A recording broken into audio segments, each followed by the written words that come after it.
So once that process ends, you will see tutorials machine coming here. So when you try to start it, it will start and it will ask you for the location where the Ubuntu is present, the ISO that you have downloaded.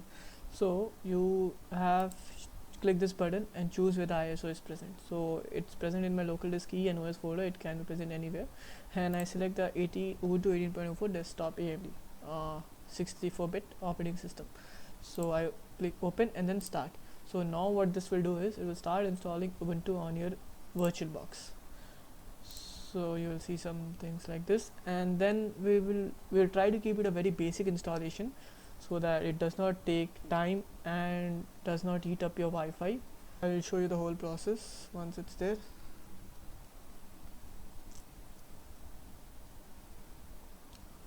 Yeah, and feel free to watch it at 2x speed, because this I cannot skip this part because it will be new for some people.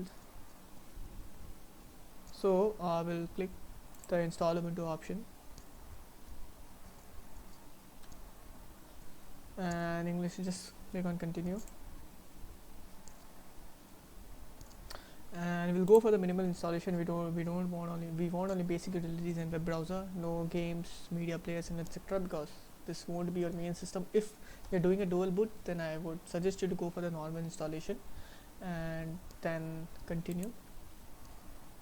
This installation will again take some time depending on your system, and if you're using a virtual machine, erase disk and install Ubuntu is completely fine. But if you're using a dual boot, it will show you install Ubuntu alongside Windows, so you should click that option. But again, I would suggest you to, if you're using installing Ubuntu on a dual boot, I would suggest you to check other tutorials and be sure, because sometimes it can bug your Windows. So it happened for me, and it was my second install of Ubuntu, and I somehow managed to bug my Windows. So be very sure and always create a backup before doing that. But in case of VirtualBox, you don't need to.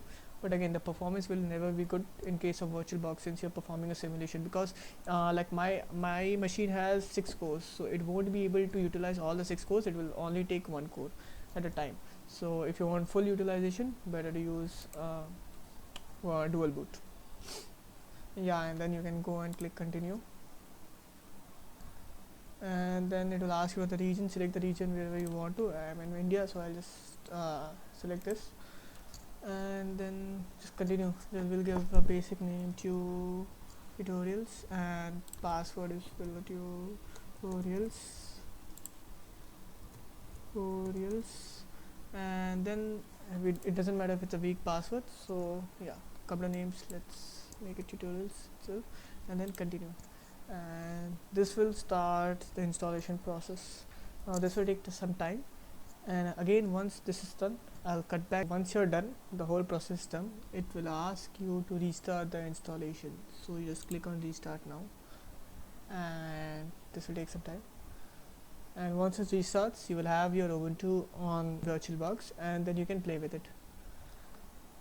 It says please remove the installation medium and press enter, and then it should reboot.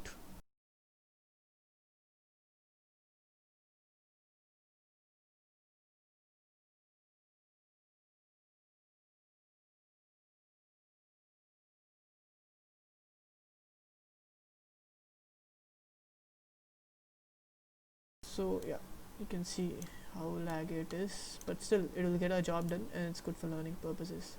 So we just do in and open in terminal, and we can check other commands, and it's all working.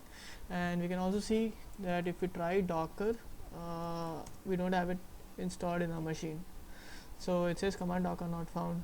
So in the next video tutorial, we'll install docker on our virtual machine.